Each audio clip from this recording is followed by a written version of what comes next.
వెంకటేశ ప్రయచ్ఛ ప్రయచ్ఛ.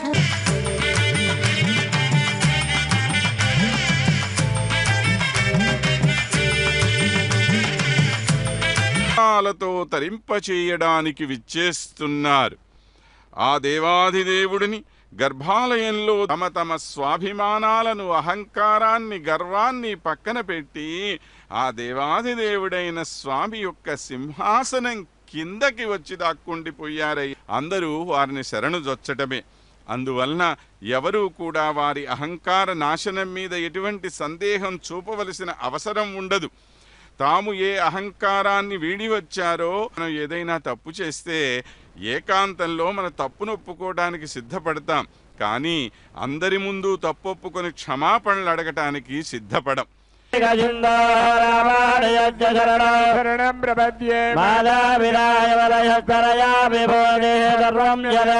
అనే అహంకారంతో మానవుడు కన్ను మిన్ను గానక పరమాత్మని చేరటానికి కొన్ని స్వామి సేవలో తరించాలో తెలియచేస్తూ ఉన్నది.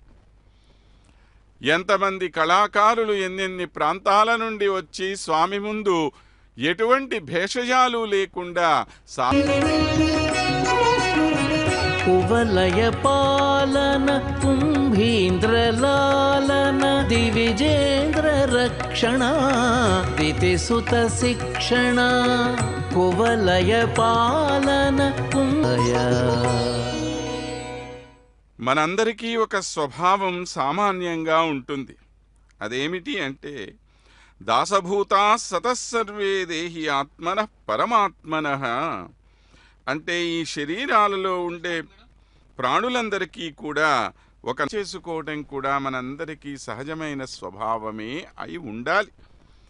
ఆ దేవాది దేవుణ్ణి, ఆ దేవదేవుని ఆరాధించుకోవటమే కదా మనందరం చెయ్యదగిన గోమి. నీవు గతి నాపై దయతలతువుగాక విడువలేని శ్రీ వెంకట విభుడవు కడదాకనికగతువుగాక.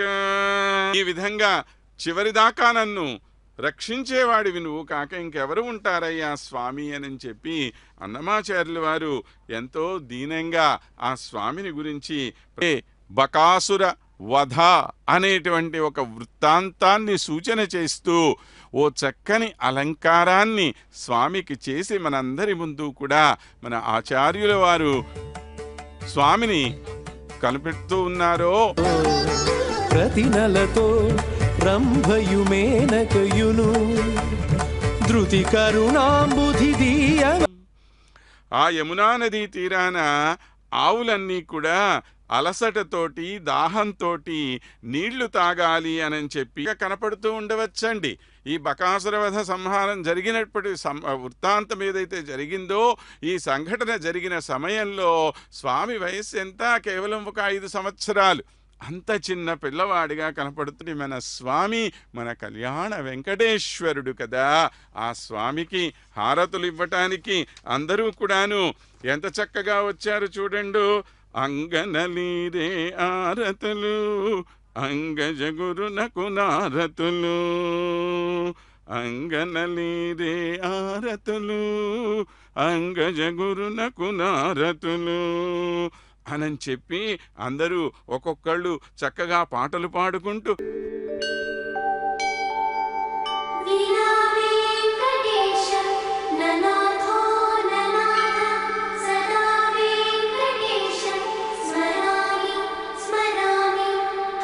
తావళీ లలిత కంఠముదారహారం పీతాంబరద్యుతి విరాజిత దివ్యదేహం శ్రీవేంకటేశమజమాత్మని సన్నిధత్తాం.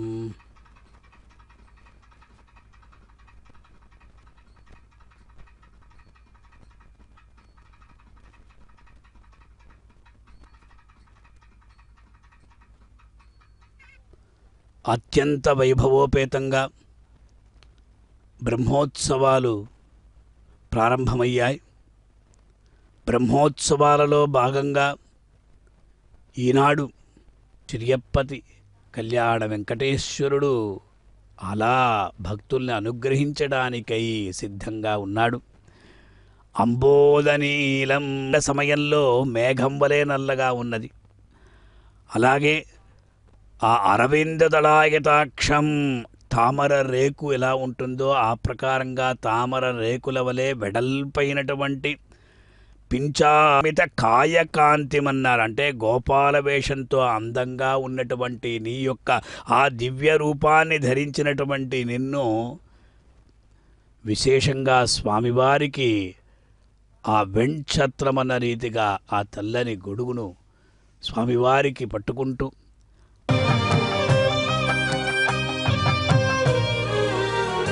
వజ్రవైఢూర్యమర వజ్రవైఢూర్యమరకతమణి మాణిక్య రుచిరంజిత రమణీయానంద చిదచిత్ సంసేవిత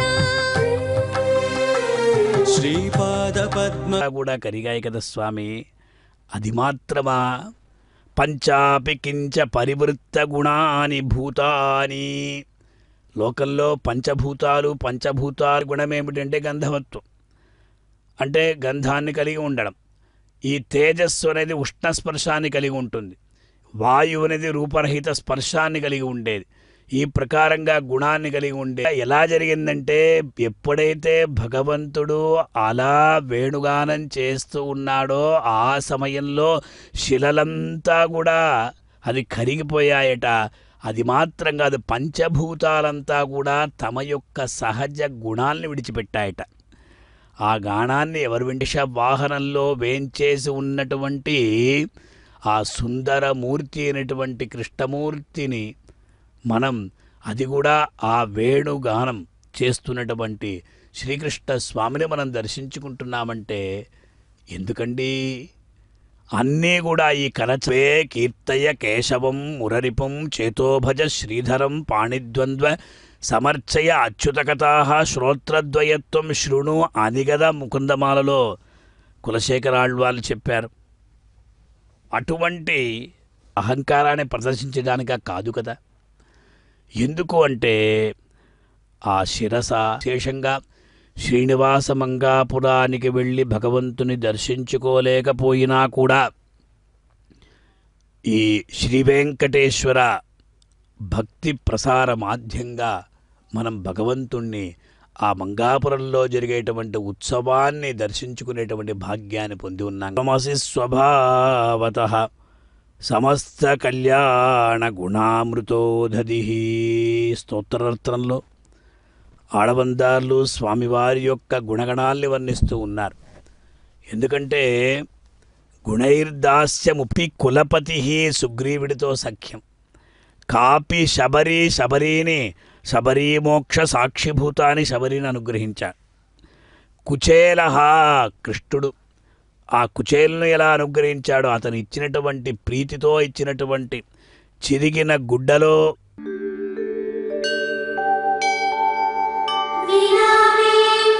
வெங்கடேஸ்வரா பக்தி சேனல் ஸ்ரீ ஸ்ரீனிவாச மங்காபுரத்திலிருந்து நேரலையாக ஒளிபரப்பிக் கொண்டிருக்கும் பிரம்மோற்சவத்தை சின்ன திரையின் வாயிலாக கண்டு அனுபவித்துக் கொண்டிருக்கும் அன்பர்களை இரு கரங்களை கூப்பி வரவேற்கின்றது.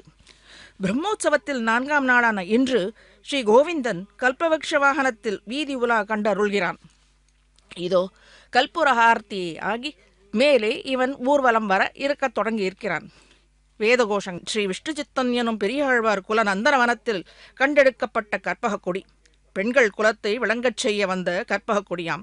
திருவரங்கன், சௌமியன், ஜெகநாதன், பக்தவத்சலன், சுந்தரன், அழகன், கோபாலன் தர்ஷயதி லக்ஷ்மி லக்ஷண சுபகம் என்கிறது சுவாமி தேசிகன் ஸ்ரீ அச்சுத சதகத்தில்.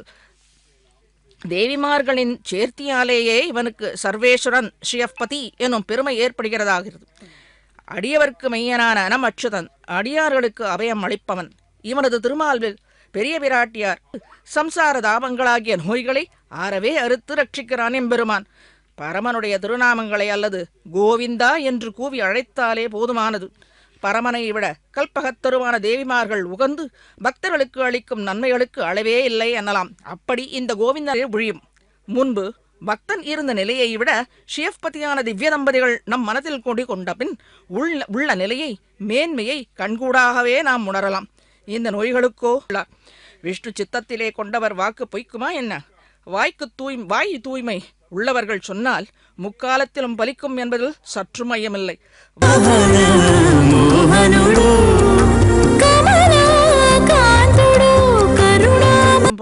விஸ்வமாதரம் அகிஞ்சன காமதேனும் விஸ்வம்பராம் அசரண சரணம் பிரபத்தியே என்கிறார்.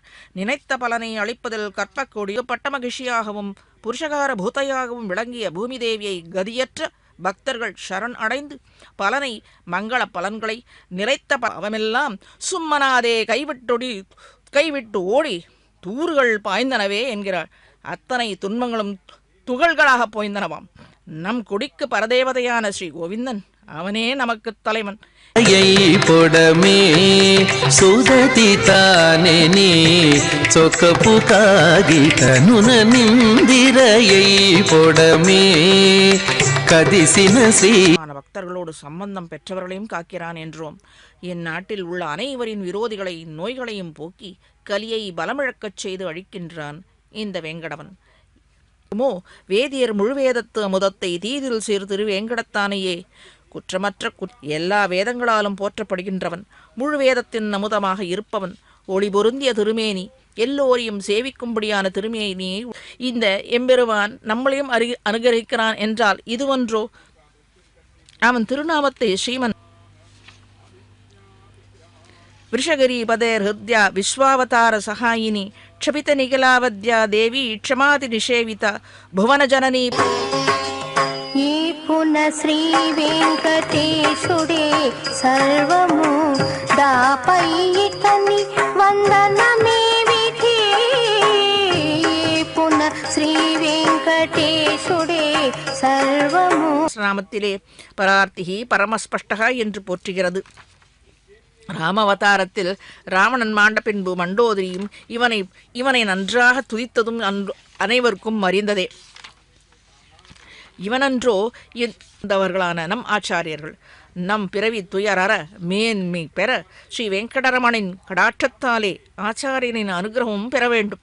இதோ இப்பொழுது அர்ச்சக சுவாமியும் சோடசோபசாரங்கள் இதோ பலங்களை அளித்து அவர் மீது வெயில் தனக்காக என்று பயன் கருதாது பிறருடைய துக்கத்தை போக்க விரும்புதல் காருண்யம்.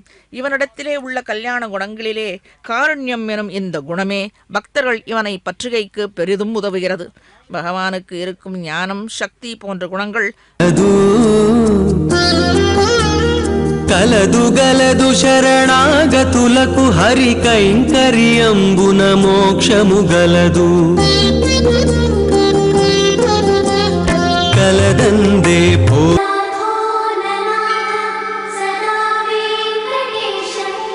కల్పిత సన్నిధానం లక్ష్మ్యా సమాలింగిత వామభాగం లక్ష్మీ నృసింహం శరణం ప్రపద్యే శ్రీవేంకటాచలాధీశం శ్రియాద్యాసితవక్షసం శ్రిత ఉన్నాడు. ఆ ప్రకారంగా అవతరించినటువంటి అత్యద్భుతమైనటువంటి అవతారమే నృసింహావతారం. ఈనాడు యోగ నృసింహుడిగా కళ్యాణ వెంకటేష్ మనం ఏమైనా పాపాలు చేస్తున్నామా అనేటువంటి భావంతో దేవతలు, మానవులు అందరూ కూడా భయపడతారట. అటువంటి ఆ దేవదేవుడు ఈనాడు కలియుగంలో విశేషంగా భక్తుల కోలాటాల నడుమ దేవదేవుడు విశేషంగా సింహ వాహన శక్తికి, గమన శక్తికి కూడా ప్రతీకగా ఉంటుంది. భీమాదులందరూ కూడా సింహ బలురుగా అక్కడ కొనియాడుతున్నారు. అటువంటి ఆ సింహాన్ని భగవంతుడు అధిరోహించాడంటే ప్రహ్లాదుని రక్షించినట్టు మనల్ని రక్షించడా భగవంతుడు? పరమ భాగవతోత్తములు అందరినీ భగవంతుడు రక్షించాడు కదా. విశేషంగా ప్రహ్లాద, నారద, పరాశర, పుండరీక, వ్యాసాంబరీష శుక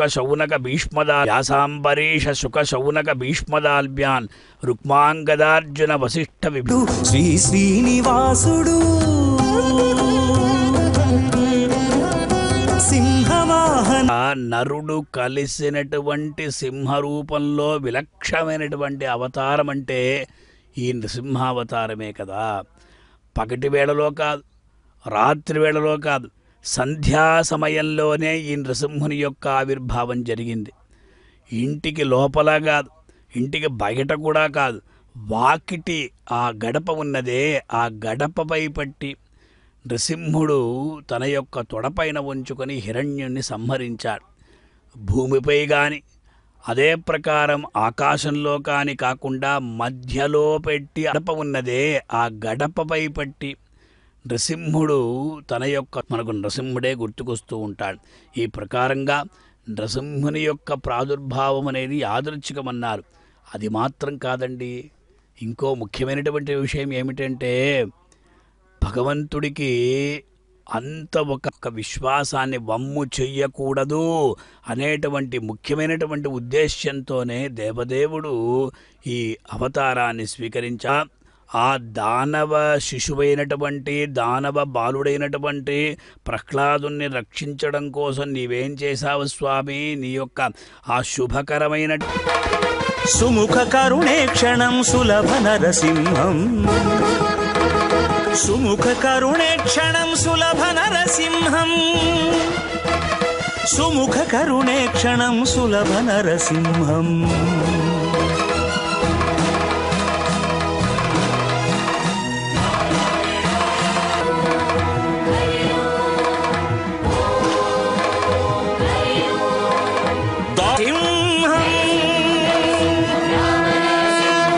విజయ నరసింహ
సంతి దేవా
पशवश्च ये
एको बहूनामास्याय गृह्महे विजेशकृदिन्द्रानिवानवप्रभुवग्रसाय कसहो बिभर्ष्यभिभूत उत्तारं समागोतमस्मभ्यं दत्ता वरुणायन्ताम् आगाधन्वाग्रोरपकामं गृह्णाति धन्वाना सर्वाः प्रदिशो फणिशैलाधिप एव दैव तन्नः भगवान् वेङ्कट एव श्रीनिवासः कुलदैवतन्नः भाग्यलक्ष्मीः करतलकमले वीरलक्ष्मीः हृदय सरसिजे भूतकारुणाङ्गे सौम्यलक्ष्मीः मयि तु विजयता पशुं बहुपुत्रलाभं शतसंवत्सरं दीर्घमायुः श्रियः कान्ताय कल्याणनिधये निधये